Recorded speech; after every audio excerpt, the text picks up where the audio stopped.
If we want to take our seats and we can get the Diversion July 22nd, 2021 Diversion Board of Authority meeting called to order. Okay. Don, if I could get a roll call, please. Mayor Carlson. Here. Dr. Mahoney. Here. Mayor Dardis. Here. Mr. Peterson. I'm here. Mr. Hendrickson. Mr. Pepcorn. Mr. Ebinger. Here. Mr. Strand. Mr. Campbell. Here. Mrs. Shirley. I'm here.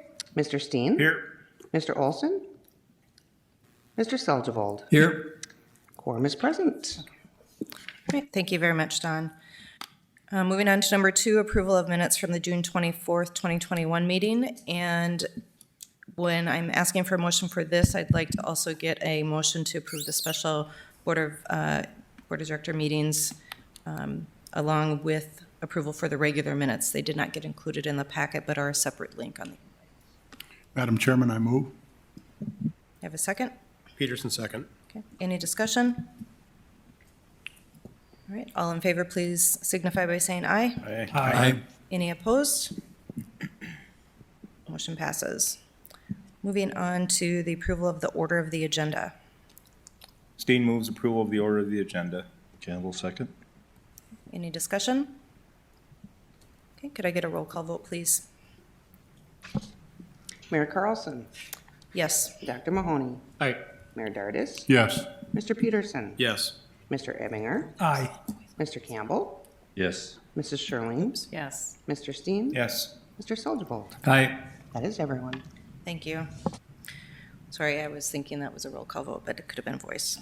I just want to hear your lovely voices. It all counts. Moving on to the consent agenda. Do I have a motion to approve?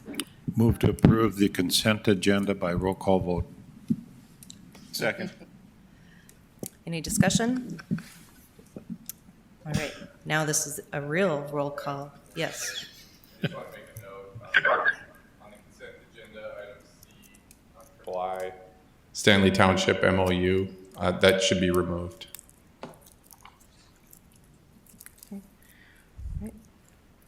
Would you like to do an amendment, Mayor Mahoney? Would agree to that. Second. All right, I have a motion and a second for the approval with removal of C, triple I. Any further discussion?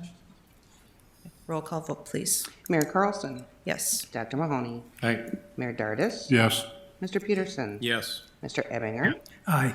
Mr. Campbell. Yes. Mrs. Shirley. Yes. Mr. Steen. Yes. Mr. Seldgevold. Aye. Sounds like Chuck is on too. Chuck Hendrickson? Did he come on? Nope. Sorry. Heard I thought most. I thought I heard somebody come online too. I'm not sure who is online. I don't know. Good. Well, moving on to our regular agenda, and I'm going to turn it over to Executive Director Joel Paulson. Thank you, Madam Chair. Board members, let's see here. If we can get we'll just leave it at this. I'll just do my July happenings for you guys verbally. So, number of things, obviously, as a follow-up from the selection of the P3 vendor. We've been working and coordinating with the Red River Valley Alliance on weekly meetings in preparation for commercial close, which we expect to occur in August. And then we expect financial close to occur thereafter in October. So a number of activities need to occur for us to finalize our agreement with the Alliance. And so our P3 team, as well as myself, Chris Bachigard and John Shockley have been working pretty diligently on those items in preparation for the agreement that will come before you in August. I've also been doing a lot of outreach with industry groups and some of the higher ed facilities in town. I think just the announcement of the P3 vendor and that we're moving forward with a large amount of construction is really kind of spurred some discussions along with just in general the workforce issues that we have here locally. We do intend to continue to coordinate and work with NDSCS and M-State. If the board recalls, we do have a 15% apprenticeship requirement in our P3 contract.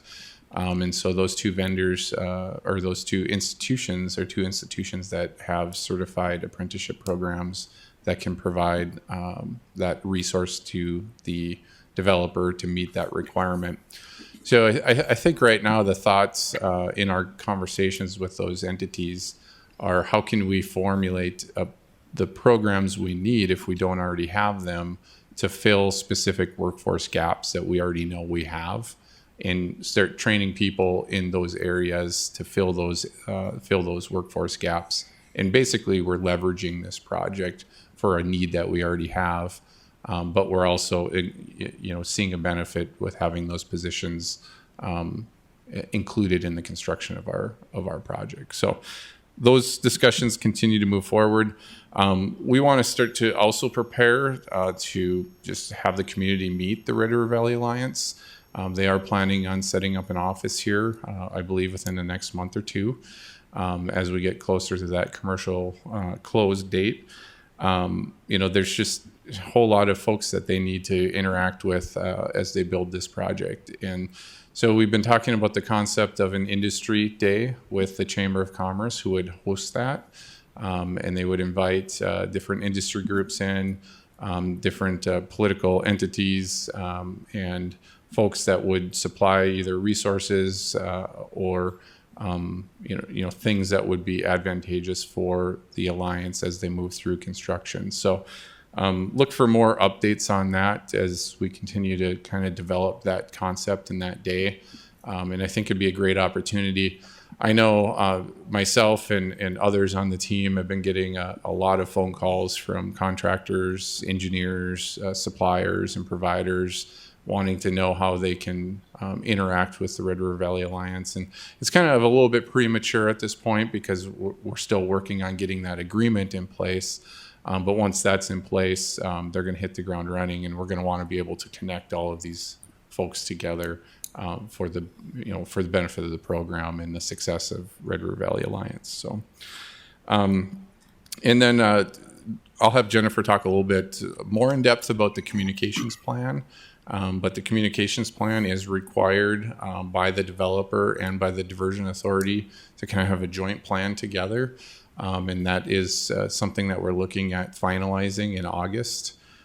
So that has been in development. I know Jennifer's been working pretty hard and been in contact with the Red River Valley Alliance as well, and some of the consultants and staff that they have dedicated to communications. So she'll touch on that a little bit more in depth here later in the agenda. And then we've had a lot of ongoing coordination as well with townships, utilities, MOUs, just in preparation for the start of construction on the channel. Just a lot of activities going. I know we did remove the Stanley Township MOU. The only reason that was not approved at their meeting was their general counsel didn't show up, and so the board didn't feel comfortable approving the MOU, but they are there, and so we would expect that to come before the board here in the next at the next month's meeting.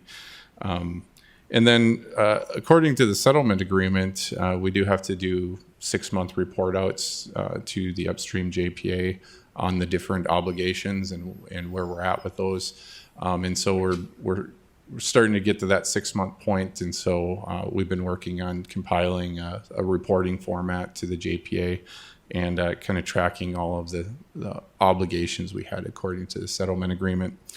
And then, of course, just a lot of permit coordination going on with the Office of the State Engineer and getting ready for construction. All the plans and specs and everything will need to be reviewed from Red River Valley Alliance as we move forward. So we're trying to make sure that we create a efficient review process and that we're not holding up the Red River Valley Alliance at all as we start to move into this design and design build phase, basically. So. Just a lot of activity going on. Everyone's working, many hours and a lot of hard work to just kind of get over this agreement hump and get into that construction phase. Certainly open for any questions if the board has any. Commissioner Shirley. Thank you. Joel, we just had our meetings, our budget meetings the last couple of days and visiting with Cass County Rural Ambulance. The question came up, who's going to be communicating with them about closed roads? That is a great question, Commissioner Sherling. So that protocol is going to be contained in that communications plan that we're working with the Red River Valley Alliance on. And so that will be unveiled next month as we kind of ask the board for approval on this plan, and that it will define where those responsibilities lie. We're entering a very complex but also critical communications phase for closed roads, accidents if they were to occur. We're already kind of doing a test scenario with the I-29 grade raise project where we have the DOT, we have the Corps of Engineers, we have the Diversion Authority, and making sure that we have effective communication between those groups. The scenario came up as if there's an accident, how does the DOT get notified? And how does the Sheriff's Department and the Highway Patrol deal with that? So I don't have a specific answer for you today, but we will be laying all that out prior to the start. And really it's going to come through next month as we start to work through some of this, next couple months as we work through those protocols. So, Thank you. yeah. One other thing I can't believe I forgot, but we did have the Assistant Secretary of the Army here today, and we met him out at the inlet site. It was kind of a last minute thing, but we were able to get Mayor Mahoney, Mayor Carlson, Mayor Dardis, and Chad Peterson wasn't able to come, but she's certainly invited, so we had Jason Benson in his place. It was a great meeting. He absolutely was just astounded by the progress that's been made on this project. He's just very, very appreciative of all the hard work that the board has done, that the staff has done, and that we're not just building a project, but we're also looking into these other things like this workforce development issue that I talked to you about earlier.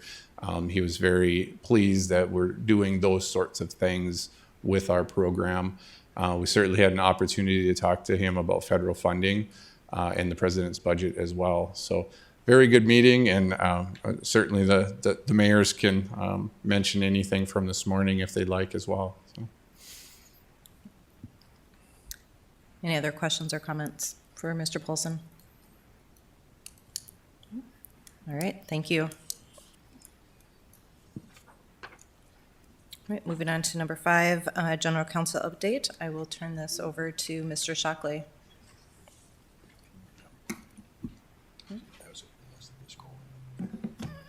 Thank you, Madam Chair, members of the Diversion Authority Board. Before you, you have a resolution establishing the Alternative Dispute Resolution Board. And the genesis of this board is in both of the permitting requirements from North Dakota and Minnesota. Originally, the North Dakota Office of State Engineer had envisioned this as a board that they wanted, as part of our permit requirements, that the Diversion Authority create. So it was an informal process for landowners that felt that they were adversely impacted by the project, that they could bring their claims in a more informal fashion than taking it straight to court. And so it became a requirement of the North Dakota Office of State Engineer permitting. The requirement to create the Alternative Dispute Resolution Board was also included within the Property Rights and Acquisition and Mitigation Manual, and that was approved as part of the Minnesota DNR permit. So both of our permitting requirements for both states require us to create this Alternative Dispute Resolution Board. The intent is that it will handle small informal claims. If a landowner feels that they want to go straight to court, they certainly have that option. This is intended for small claims that would be related to the operation of the proper project and that impact landowners. In general, the board would consist of 3 hearing officers. Hearing officer would be selected from a pool of 14 different bodies that have selected a hearing officer. They would be qualified, either having legal background, financial background, real estate background. When we developed that criteria, we looked at a very similar provision in Minnesota law where they create a board of commissioners to hear eminent domain claims for valuation. And that process works pretty well where they're not judges, they may be attorneys, they might be real estate agents, they might be ag bankers that are used to dealing with valuation issues or claims. We also looked at what Moorhead has done with respect to its administrative claims for building penalties, those sorts of issues, and try to craft this so that it would be a system where a landowner could informally bring their complaint. The maximum value of the claim can be $50,000. So anything above $50,000, it would have to go straight to court. We didn't want the group dealing with really large claims, and that really wasn't the intent of what the Office of State Engineer had envisioned. This has a similar precedent in that the outlet for the Devil's Lake project, the outlets from Devil's Lake, North Dakota into the Cheyenne River, also has a similar alternative dispute resolution board. They've had a couple claims that come before them. I want to emphasize this board is not a policy board. This is to hear specific claims from a landowner.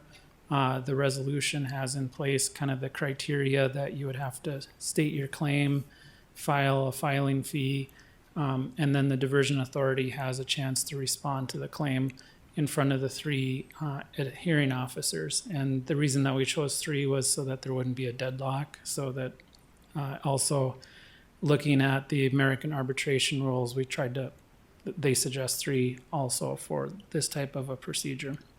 And then finally, we had envisioned that after each of the each of the different boards that we had asked to select a member, that we would have training for those 14 different people. We'd kind of envision that we would maybe ask a retired judge or an active judge or somebody that was willing to come in and do some just basic training on impartiality and hearing cases before them. And then we would stand the board up and they would have claims that would come in. The board actually wouldn't receive any claims until after the project's in operation, so we're quite a few years off before the board would actually be stood up, but we needed to do it as part of a permit condition for the Office of State Engineer. And in that permit condition, they gave us 3 years to establish this board. And so we're coming up on that 3 years. I'm happy to answer any questions, but I think overall it's a good process to vet out some of those smaller claims that property owners may or may not have. And it also requires that the property owner actually bring proof of the claim. They just can't say that I was damaged. They actually have to submit a claim, provide evidence, and the diversion authority has an opportunity to respond.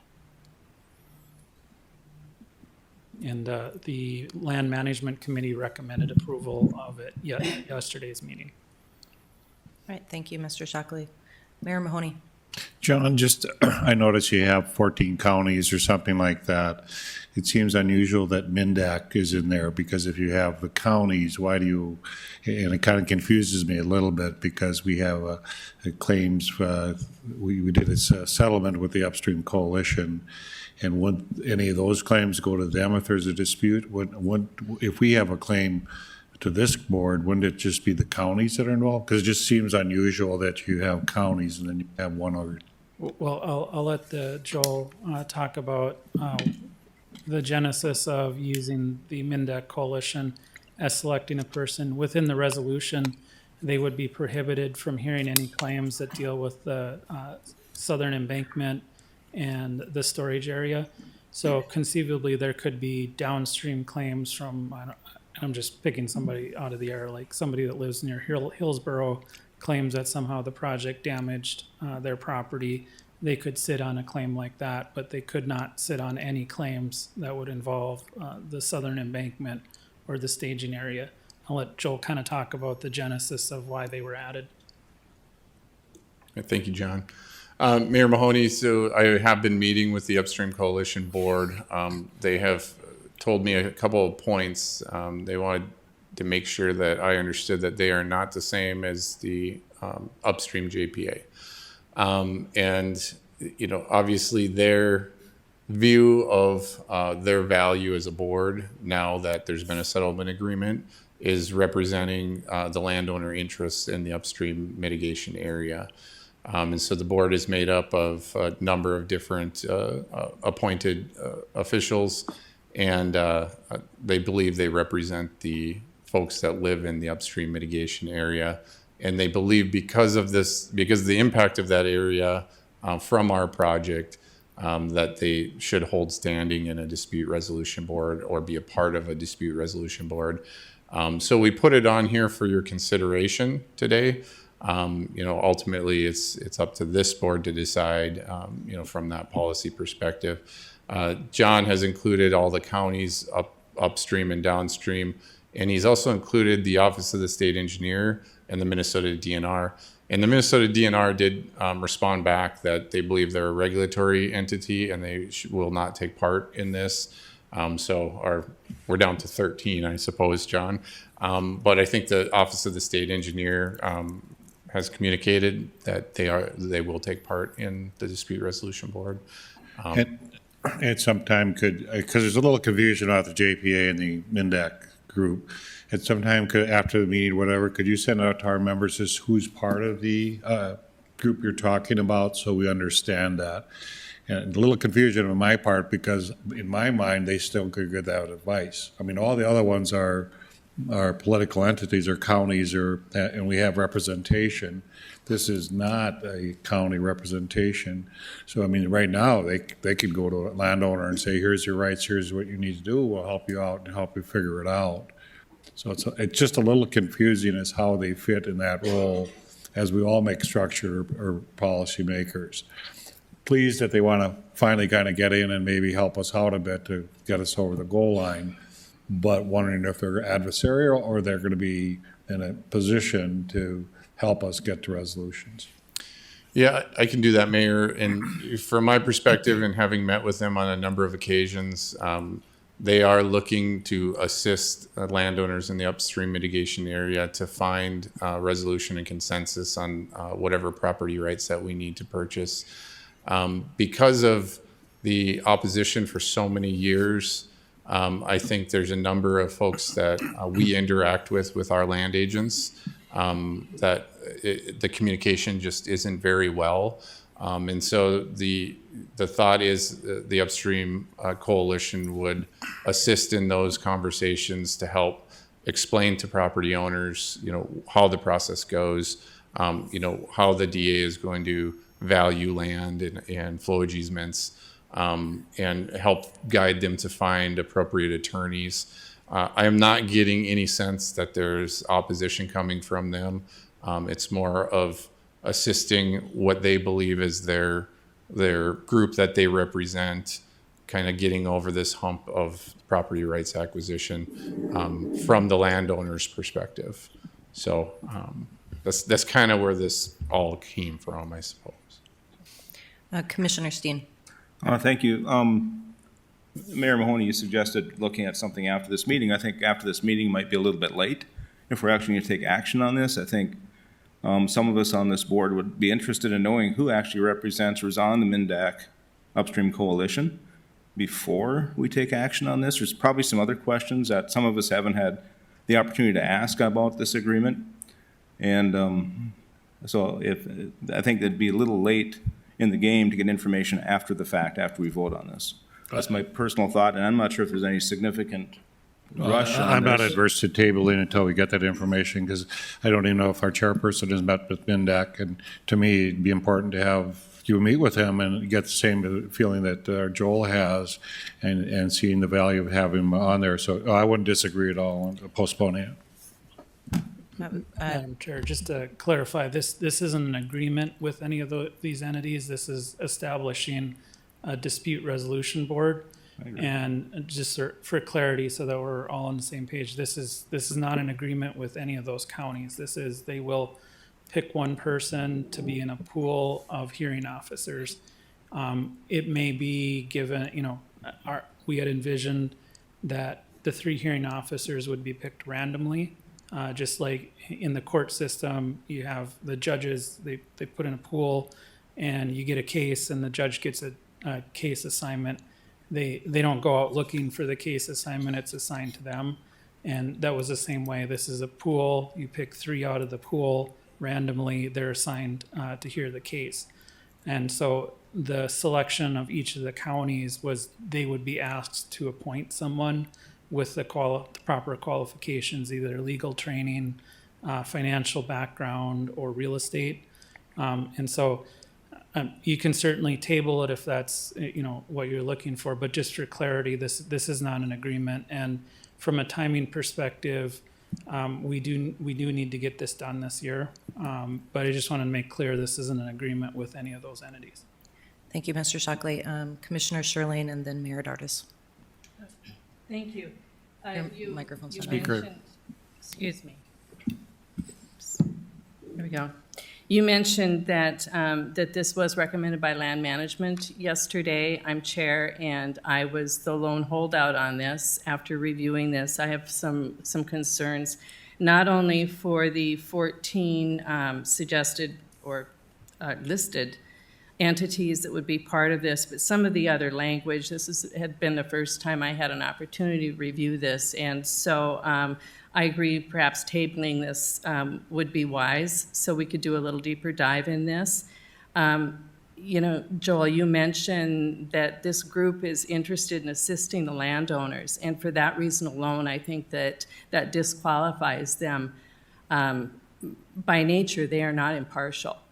And this group has cost Cass County taxpayers millions and millions, if not hundreds of millions of dollars. And if this project is delayed because of them, it's going to be billions of dollars. So I have real heartburn with having the MNDAC Upstream Coalition being able to write out a check from Cass County taxpayers.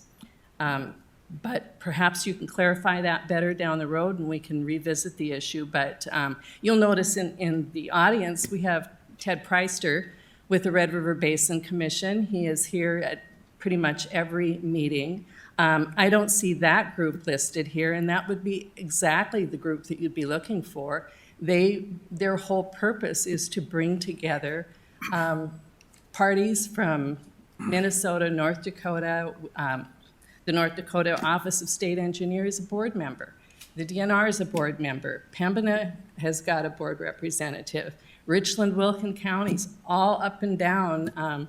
Dave Pepcorn is the vice chair right now. I mean, this is why they were put together, was to bring people together because of water issues.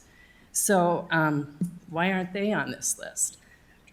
All these questions I have, and perhaps that's why it would be wise to table this. And we could certainly add on different groups, and just once again, trying to be very precise, because this is a quasi judicial board. One member, one hearing officer can't make a decision on their own. It has to be 2 of 3.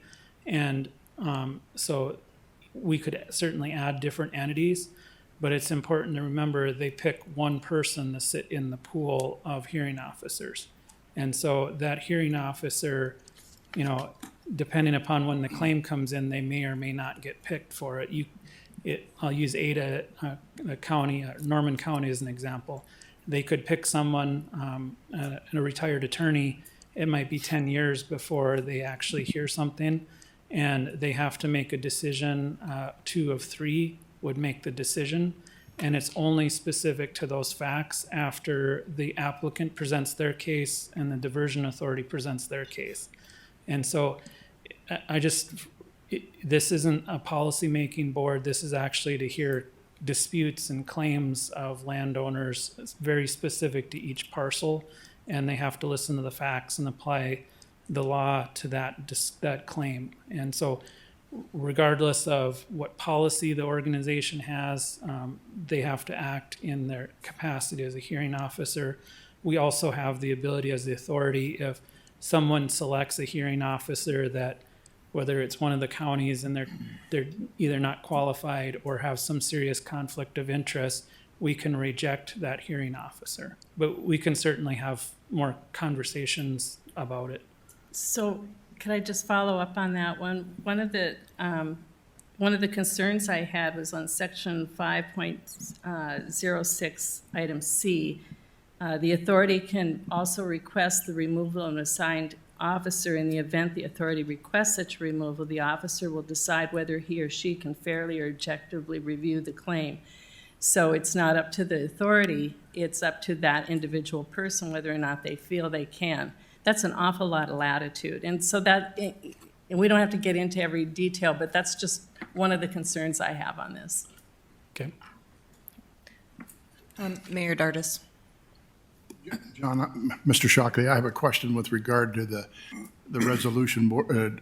$50,000 is the cap, okay? So an individual entity, can they bring 1, 2, 3, 10, as long as they keep it under 50,000, or is that capped? Well, great question. And this isn't about entities bringing claims. This is individual landowners. So When I used the term entity, I meant an individual landowner. So I'm in disagreement with the diversion authority on my property. So I can make a claim for $49,000, and I can make another claim for $49,000 and continue to do that so I don't have to go to court?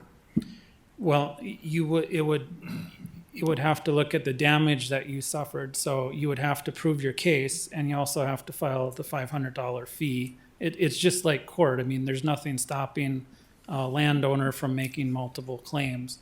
The idea and the requirement is that we have this option for these smaller claims for people to have them heard. And so in theory, if a property owner a large farmer had 10 parcels and they argued they were all damaged, yes, they could bring 10 separate claims, one for each parcel being damaged.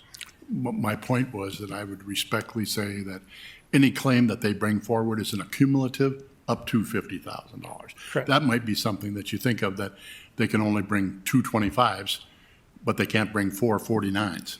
That's all I'm saying. And the one thing I do want to caution everybody, this is a requirement of our mitigation. So we have to do it. It's, we can work on the kind of the specifics of it, but it has to stay in what the law would term like an alternative dispute setting, where you have hearing officers, they have the ability to hear claims as an outlet. And so we have to keep some independence to this board so that they can do their job and hear the claims. Because otherwise, my concern is that both DNR and Office of State Engineer would say that we're not making a good faith effort to actually implement this program. And the other way I could describe it is like a diversionary court setting where it's less formal than going before the judge. And the reality is, I think that either party, so like they go through the hearing process, the authority doesn't like the result, we can always appeal that to court. So. Thank you. Turning over to Commissioner Campbell. Thank you. First off, I'm not in opposition to us tabling this. If there's that many questions, I think it's appropriate, but I just want to get a handle on what this dispute resolution board is and when it actually will be implemented. It's my understanding that this is going to be for claims as a result of an event. This isn't about acquisitions. It's not about somebody this group south being able to come in and suggest that we're not acquiring properties on a fair basis. That's not what this board is, right? Correct, Commissioner Campbell. So this is pretty much after this project is in place and in the event of damage is done as a result of the event, that's when this board would take place. And then it was also my understanding within this process was that the area of the folks down south who want to be one of these 14 positions, they would not be able to be selected as one of the 3 if the claim came from that area. You're correct. I mean, I just want to make sure I'm understanding everything here. I do know that there's other issues that can be cleaned up. I know Commissioner Sherling has raised a couple of issues in language and stuff like that, but I don't mind tabling, but I want to make sure that we're talking about, this is not about acquisitions. This is about in the event a landowner has damage, right, and they should have a right to some sort of an avenue to get that corrected. Correct. You're absolutely correct. Thank you. Commissioner Campbell, and this board would not be stood up until after the project is completed and actually operational. It doesn't have anything to do with appraisals. It doesn't have anything to do with land acquisition. It doesn't have anything to do with construction disputes. So if somebody's mad that there's too much dust in their yard, this is not what the board is for. The board is that as a result of project operations, if they feel that they have been damaged by the project, instead of forcing them to go to court, because absent this board, their immediate response is just to file a claim in court. And so the Office of State Engineer, just like with the outlet project for Devil's Lake, felt that was a inequitable resolution process, because some landowners may have small claims like, it left a whole bunch of trees on my property and you didn't come out and clean them up. Or, you can imagine different types of claims that the authority just didn't do its job, or the way the project operated that we didn't expect it to. This is an alternative for them instead of going directly to court. Because right now they still could go to court. They can bypass this board completely. This is just an informal way to resolve those disputes. So actually, I'm going to be looking for either a motion to approve this resolution or a motion to table and bring it back next month. Move to table for 2 weeks. Or move 2 weeks, just enough time? I mean, till next meeting, I'm sorry. Yeah, Next meeting. till next meeting. Okay. So there's a motion to table until the next board meeting, and I'm assuming that that would need to also go through land first and then come to the board. Do I have a second?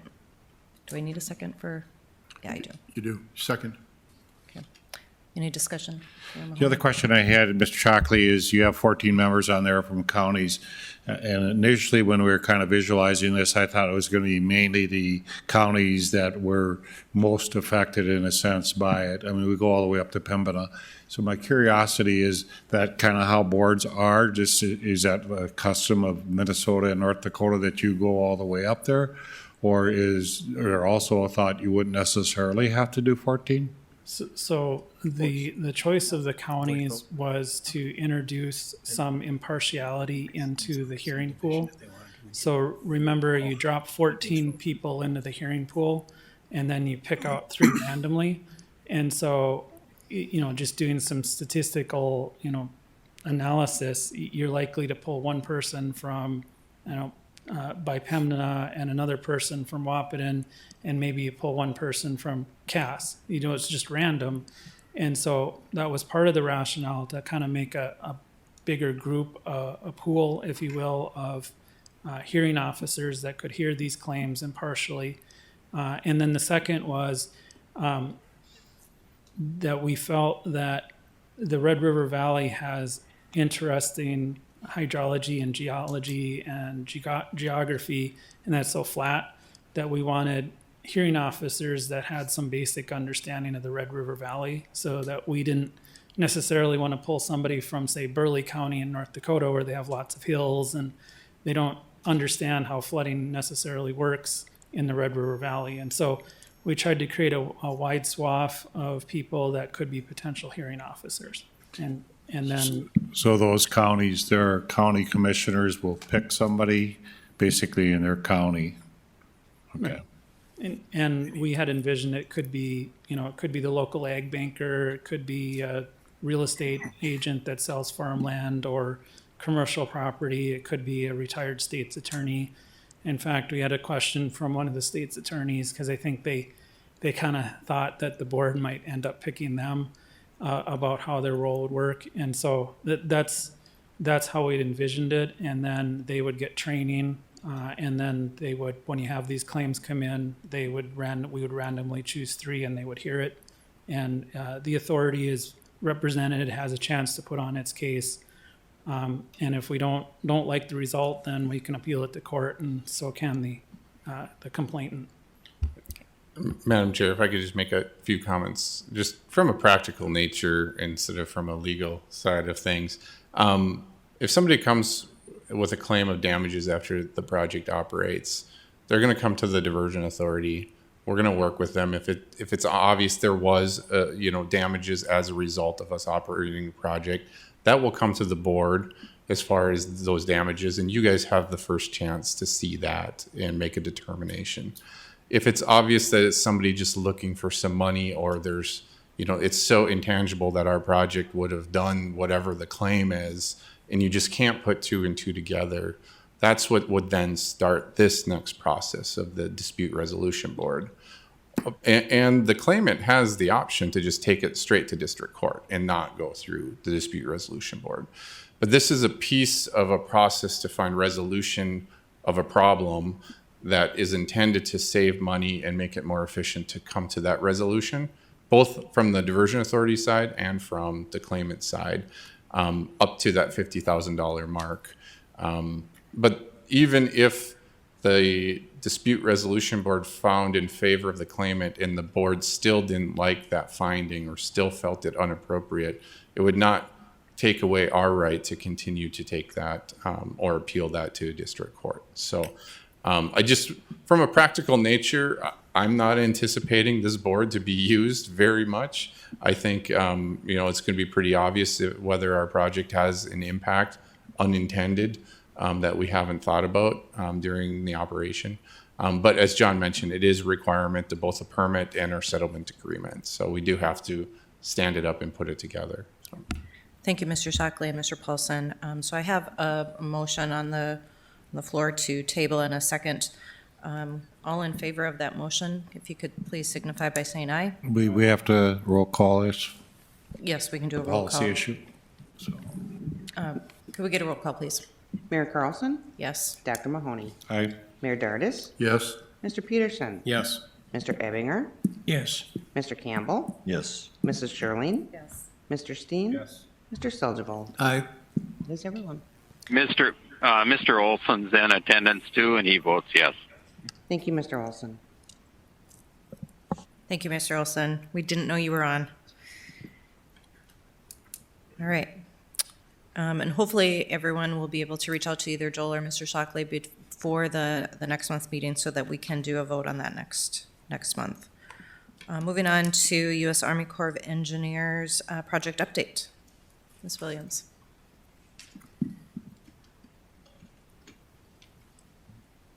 Good afternoon, everyone. I'm pleased to provide the monthly update for July for the Corps' activities. At both the Diversion Inlet and the Wild Rice construction, a lot of vertical walls being formed up and poured.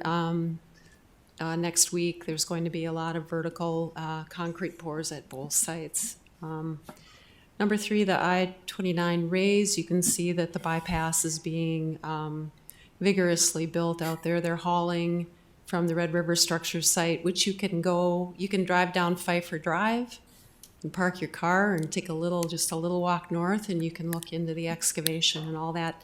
About 265,000 yards are coming from that site via the haul road to build the bypass. So we're pretty excited to see that. We're calling that initiating construction of the Red River structure because that's less work that we'll have to do under that contract. Number 4, reach SE1 on the other side of this update. There's some pictures of that. It's a little hard to get back in there and see the construction, so I've provided a few pictures, and that project's going really well. They might even be complete this year. The Red River structure design, after 2 years of intense design, we're coming towards the end of that. We'll have a final design by the end of August. And our plan is to award a contract in March of 2022. And that'll be the largest contract that the Corps of Engineers will award on this project. 6 and 7, Southern Embankment designs. Primarily, we're coming to the end of design of Reach 2A, which has been the diversion inlet structure, and Drain 27, and we'll bid that out in 22 as well. The Drain 27 wetland mitigation project, we're at the end of that. Final design is the end of this month, and we'll award a contract about second quarter of the next fiscal year. Drayton Dam, same, we're at the end of, getting towards the end of design on that one, and we'll award that in 2022 as well. Another big visit, in addition to the ASACW coming today, we've got the Chief of Engineers coming to visit again on August 12th. Scott Spellman, and he will be here probably for a good portion of the morning on the 12th. And so we're working with Jennifer and the Diversion Authority to plan that visit, and it'll include a tour so that anybody on the board that would like to tour with General Spellman, we'd love to have you with that morning. So with that, any questions? Does anyone have any questions or comments? All right. I do want to thank you on behalf of the board for helping coordinate the visit of the Assistant Secretary. I think it was some really great conversations, and I think it helped to see actually be boots on the ground and the visual of that control structure, and thank you for helping arrange that. Oh, absolutely, thank you. Right. Moving on to public outreach update. Mr. Olson. Yes, Madam Chair.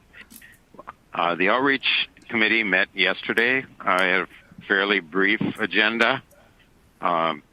Jennifer shared with us her communication plan as she's working on that, and then also updating it. And also, she was able to talk to the P3 communication team, which is a local team out of Flint Communications in Fargo. And she was able to make contact with them as they will be working closely together. Jennifer, do you want anything to share? Sure. Thank you. Glad to be here. We have a target date for mid-August to have this communications plan in place. So unfortunately, until the final contracts are signed, we can't get moving with them just yet, but we were able to at least get to know each other and sort of get a feeling for what the expectations are on both sides. And I'm pleased to say that the plan that they had already put together on their side and what I have done is in very strong alignment. So I think there'll be some really good positive movement very quickly once we reach that mid-August date. But just to give you a quick highlight on some of the things that we're focusing on to make sure that we can move quickly and be successful in our partnership. We have all these various entities right now who are working on the project in different technology platforms and different expectations, so it's very hard to share information even from that communications perspective. So we're making sure that we have the right workflows and processes in place where we can easily work together in that way. Another area that we're working on is just making sure that we have a plan for auditing on an annual basis. So we might put a plan in place and just to make sure that we all stay on track and we're all doing what the expectation is. We'll be making sure that there's a strong plan for auditing and just backtracking to make sure that we're keeping where we need to be. And then one of the big focuses as well is just getting that crisis communications plan in place. So as Commissioner Sherling mentioned earlier with the incident response, that is heavy on our mind for incident response, for any workplace safety for the construction sites, also safety for the community with the all of the construction that's happening. So those are some of the key focuses for the plan as we get started, but there'll be a larger plan overall that we'll be happy to share with you as we get closer to that mid-August date. Thank you very much. Thank you, Ms. Darling. Any questions? Mayor Mahoney. And Oh, sorry, Mr. Olson, go ahead. well, before we go off outreach, I have a comment to make, but go ahead and take questions first. Okay, thank you. Mayor Mahoney. Roger, the chamber and economic development has come by very concerned about the workforce or numbers we might get in the community, how that might affect the rest of the community as far as workforce issues. And Chad and I were just talking about at the beginning just our workforce issues. But one of the requests they had is could they meet with the P3 developers and kind of get a sense of how many people we're bringing in, how many people we're hiring locally. Because today we're down in the Ames construction, on that inlet, they only have 28 people working on that thing right now. On the Wild Rice, they have an equally low number. I think some kind of Moorhead projects going on too, isn't there? I don't remember. Is there some overpass or something going on? Anyway, the numbers are not necessarily as high as we thought. It seems like they're judiciously using the numbers of people they have. So what concerns the community is a number of 7,700, and people are, right now, our vacancies in our apartments are real tight or getting tight again.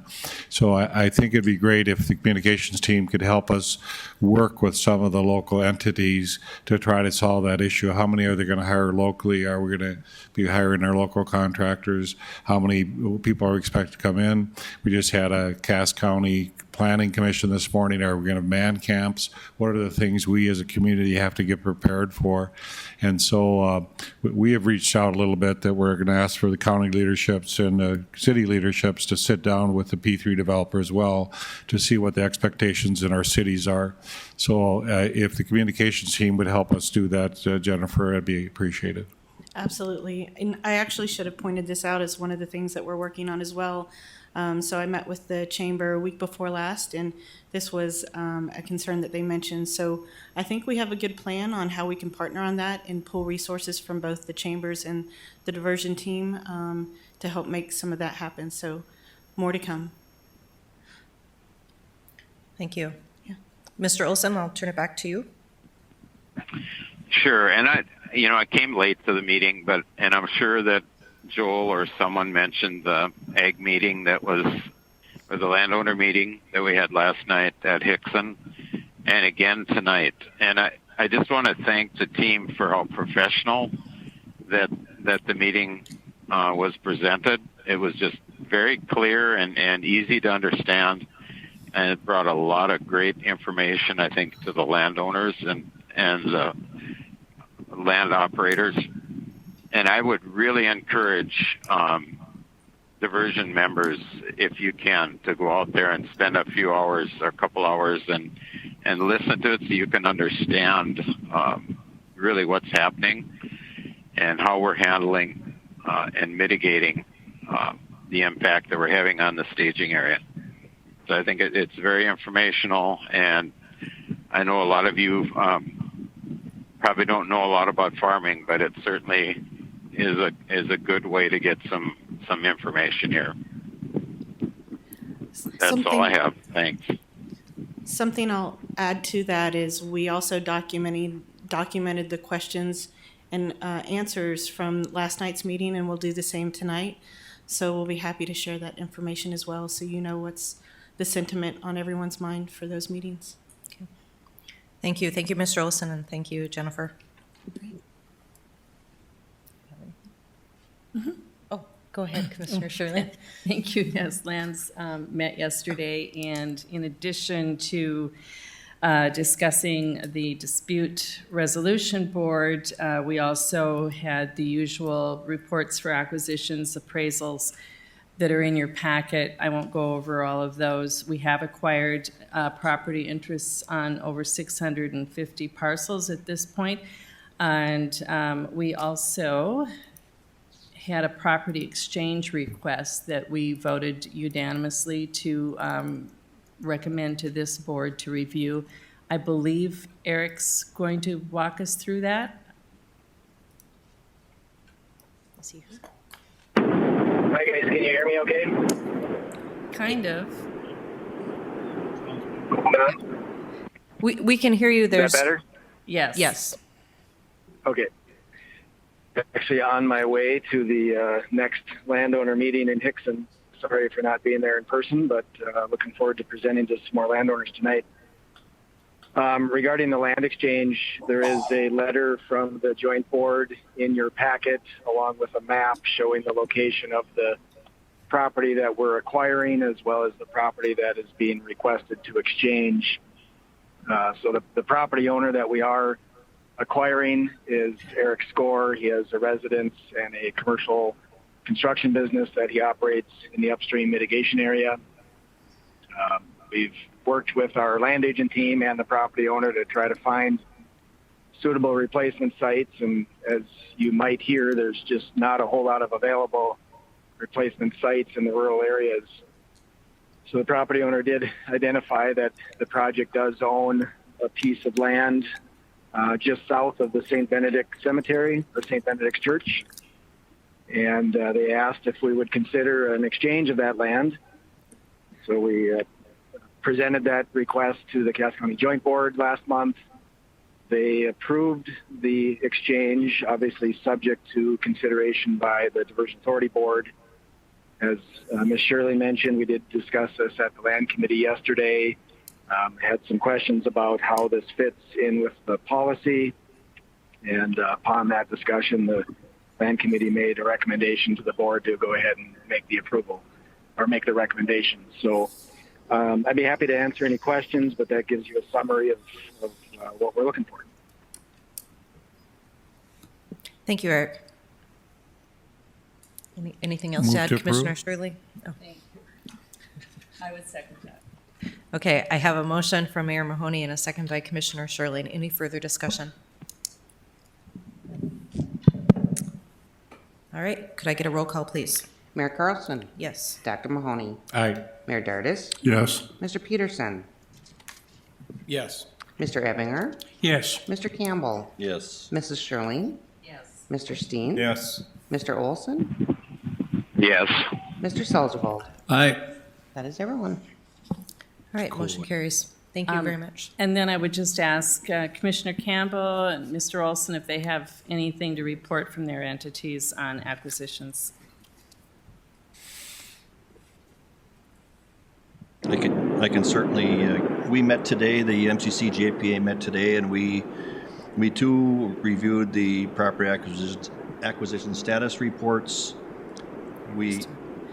Could I have the people that are on the phone please mute themselves, please? Thank you. There we go. And we got an update on where we're at with the Red River Control Structure acquisitions. There's 2 of the 4 have been approved, and we're still working with the other 2 that are needed for that.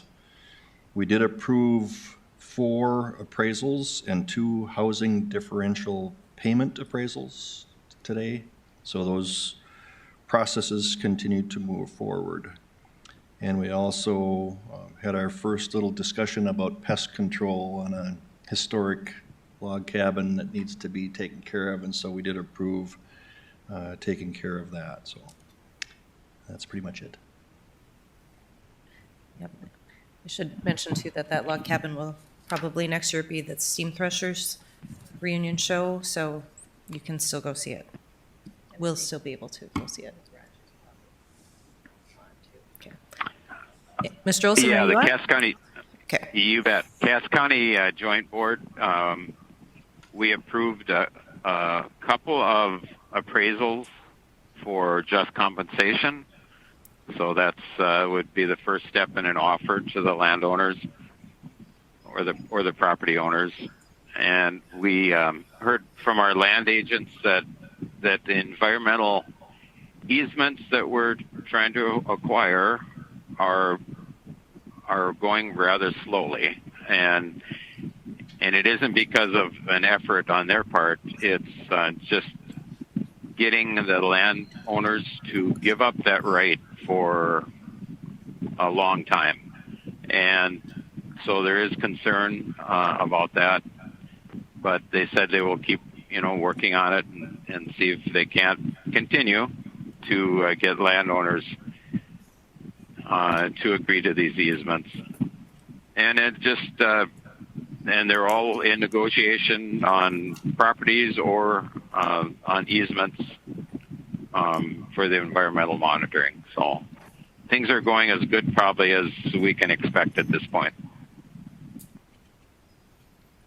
Thank you, Mr. Olson. Okay. Any further questions or comments in regards to lands? No, that's my report. Thank you. Thank you, Commissioner Shirley. All right, moving on to finance update. Mayor Dardis. Thank you, Madam Chairman. Finance Committee met yesterday. We had a number of items that we had action items on. The approved contract actions. At that point in time, Mr. Paulson will probably like to review this with us. It's an amendment to the contract with industrial builders. And Mr. Paulson? Thank you, Mr. Dardis. So this is a change order for work package 43G. It's a contract we have with Industrial Builders for the wetland mitigation project in Oxbow, Hickson, Baki. So what happened here is they ran into unsuitable fill in some of the locations where they were establishing wetlands. They were required to remove that fill and haul in suitable material. And the resulting change order for that removal and hauling is $102,152. And so we will need the board to consider taking action on this today. What's the total contract price? Let me grab that for you. The total contract price after, let's see, we're at about 2.5 million. Move to approve. Second? Okay, I have a motion and a second. Any further discussion? All right, hearing none, could I get a roll call vote, please? Mayor Carlson. Yes. Dr. Mahoney. Aye. Mayor Dardis. Yes? Mr. Peterson. Yes. Mr. Ebinger. Aye. Mr. Campbell. Yes. Mrs. Sherling. Yes. Mr. Steen. Yes. Mr. Olson. Yes. Mr. Selzwald. Aye. That is everyone. In addition, the Finance Committee also had a report by Mr. Costin, approval of the bills by Mr. Costin, which were all actions that were passed. In other business, we also reviewed 3 of the Diversion Authority Board approval MOUs, which has been mentioned earlier by Mr. Shockley. And we also had a property acquisition status report that was given by Mr. Paulson, as Mr. Dodds was again out in the field working hard. We also had an important member of the Finance Committee will be their last meeting, and Mr. Mike Montpleasure. He has been a great mentor and helpful in this whole process. His intellect, his demeanor, his experience will be missed on the Finance Committee. And so Mr. Montpleasure's last meeting was yesterday. And to all of those of you from the county, Mr. Wilson, commissioners, please give Mr. Montpleasure our very best because he was a valued member of the Finance Committee. That concludes my report, Madam Chairman. Thank you, Mayor. All right, moving on to number 10, other business. Do we have any other business before the board today? All right, I don't see that we have any. So our next meeting is going to be held on August 26, 2021. And I need a motion to adjourn, right? So move. Okay, I have a motion from Campbell and a second from Sherling. All in favor? Aye. Any opposed? Besides Mayor Mahoney, probably? Okay, all right.